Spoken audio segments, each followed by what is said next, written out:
Sebuah desa di kaki gunung tertinggi Jawa Barat mendeklarasikan diri sebagai desa wisata. Reza Ardiansa mendatangi desa wisata di kawasan Pantura ini dan menyaksikan kesungguhan warga desa mengubah perilaku dan gaya hidup. Dari petani menjadi pramu wisata.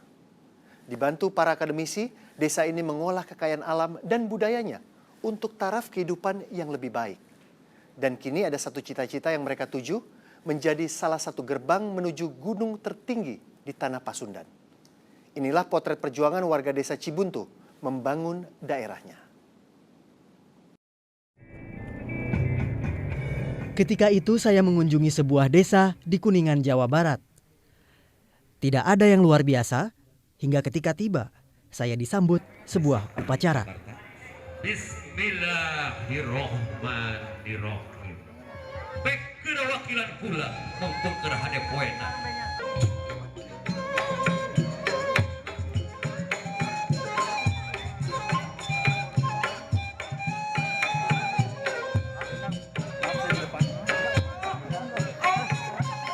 Diperlakukan sebagai wisatawan, saya lalu diantar ke kantor kepala desa dan disuguhi sebuah minuman. Kenapa sih saya harus disambut dengan upacara penyambutan? Itu atraksi masyarakat, Pak. Dan itu semangat apresiasi dari masyarakat Cibuntu, dan sekarang kami lakukan sebagai standar bagaimana penerimaan tamu di desa wisata Cibuntu ini. Lihatin Pak Jojo ya. Jojo Subagja, warga asli Cibuntu yang telah merantau, namun hati dan benaknya selalu terpaut pada desa kelahiran. Terletak di kaki Gunung Ciremai, Cibuntu mendeklarasikan diri dengan sebuah predikat, desa wisata. Jojo lalu mengajak saya mengunjungi sejumlah lokasi wisata di desanya. Ini namanya Curug Gongseng, Pak Rija. Jadi salah satu untuk Pak, supaya tamu tuh tidak bosan ya, hanya di kampung. Air terjun setinggi sekitar 7 meter ini mulanya tidak dikelola sebagai objek wisata. Jadi baru ditemukan juga sebenarnya ya? Baru ditemukan sekitar 2011 lah, Pak. Jadi tahun 2011 itu juga Bapak juga terpikir untuk menjadikan Cibuntu desa wisata? Kalau awal dari desa wisata, Pak, memang kami lahir dan besar di sini, Pak Rija. Sekarang tidak tinggal di sini. Tapi saya karena kecintaannya sering pulang balik, Pak, memang ke sini. Ide membentuk desa wisata berasal dari kelompok warga desa Cibuntu yang merantau ke ibu kota. Mereka pun rela pulang kampung demi mewujudkan mimpi. Kita coba datang ke salah satu perguruan tinggi swasta yang cukup terkenal di Jakarta. Bagaimana yang tadinya tidak mungkin, sekarang Cibuntu jadi mungkin, Pak. Ya, pengembangan Cibuntu sebagai desa wisata dipandu akademisi. Secara rutin, dosen dan mahasiswa sebuah sekolah tinggi pariwisata melatih warga Cibuntu mengembangkan diri. Dari menyediakan pelayanan ala hotel hingga meracik produk makanan khas. Baik, kita sudah bakar ya Bu ya. Jadi kita tunggu kurang lebih sekitar 12. Saya menemui Michael Krishna Aditya ketika dosen mata kuliah penyajian kuliner ini mengajarkan cara pembuatan jasreh. Minuman khas Cibuntu berbahan dasar jahe dan sereh. Kita saring. Gelas seperti ini. Diminum? Ya silakan, Mas. Gimana rasanya? Manis, hangat di tenggorokan. Oke. Jadi ini jasreh, Betul. Ini jasreh. minuman khas Cibuntu. Khas Cibuntu. Karena kita lihat potensi alam Cibuntu. Kenapa enggak kita gunakan sebagai bahan dasar seperti itu? Makanya kita gunakan serai ini sebagai minuman. Ada juga kukis rebung. Betul. Nah, kukis rebung ini uniknya, yang dimana kukis ini dikreatifkan atau dikreasikan. Jadi memang kita bicara masalah penelitian itu tidak hanya cuma sekedar paper saja, tapi kita bisa bicara masalah produk, uji coba. Kenapa rebung yang akan kita angkat? Karena memang di sini hutannya banyak banget.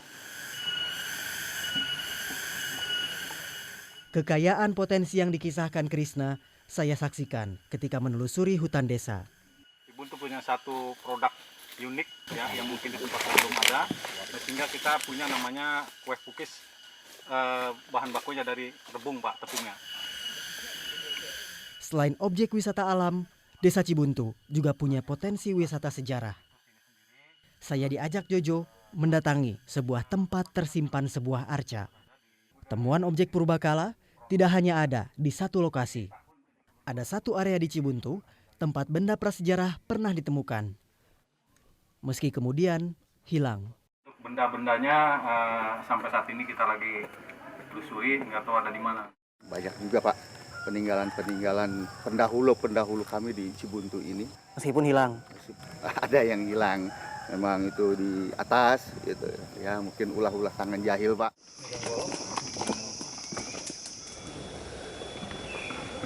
Dulu ada arcanya yang berbentuk apa? Manusia, Tapi ada telinganya, matanya, tangannya. Meski sejumlah benda prasejarah hilang, Jojo yakin ada satu cara untuk melestarikan yang tersisa, pariwisata. Menurutnya, selain menjaga warisan berupa benda, pengembangan sektor turisme juga menjamin kekayaan budaya lain terus ada.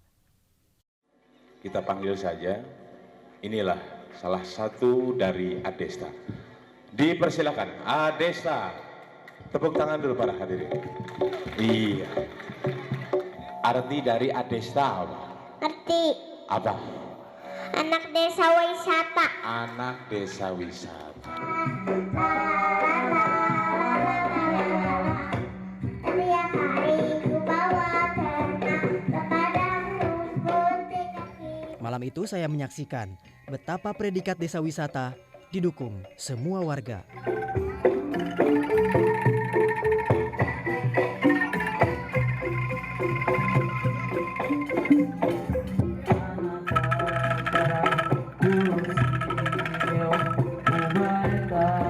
Dan tak hanya dalam pentas seni, warga desa Cibuntu juga terlibat menyediakan penginapan. Apa sih Pak yang membedakan desa wisata Cibuntu dengan desa wisata lain? tamu menginapnya di homestay Oh, yang juga sudah mendapatkan pelatihan di rumah masyarakat di rumah homestay-nya. masyarakatnya. Iya, nginap di Oke. masyarakat, makan juga di masyarakat Oke. karena dianggap sebagai keluarga yang datang ke Cibuntu. Ada rencana apa Pak terkait pembukaan lahan baru pariwisata? Kami sih ingin terus berkembang, Pak. Mudah-mudahan ke depan juga kami bisa membuka jalur pendakian dari sini.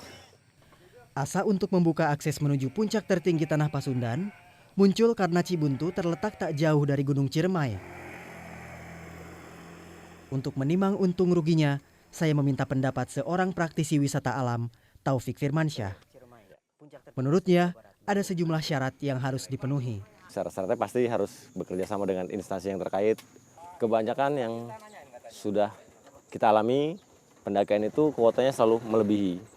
Apabila dibuka dari Cibuntu mungkin ada kuota setiap minggu hanya 100 dan 100 dan dikelola oleh masyarakat sekitar dengan melakukan pembersihan jalur. Lebih dari 100 mungkin tidak boleh. Kini ada 4 jalur pendakian menuju puncak Gunung Ciremai. Semua jalur ini termasuk kawasan Taman Nasional. Selain kelestarian alam, pembukaan jalur pendakian juga memperhitungkan tingkat kesulitan. Melalui peta, Taufik memaparkan karakteristik jalur Cibuntu. Warna di peta ini menunjukkan apa?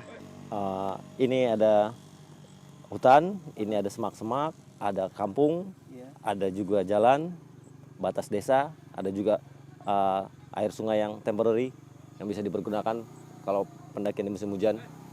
Jadi kalau kita mendaki lewat desa Cibuntu, jalurnya akan hutan belantara seperti ini? Iya. Hutan belantara. Dan sangat-sangat menantang, sangat-sangat bersih karena setahu saya ini belum ada yang coba kecuali penduduk sekitar sini di zaman yang sudah lama ya. Ini juga terlihat bisa langsung menuju titik tertinggi di gunung ini. Itu kelebihan dari melewati desa Cibuntu. Gitu.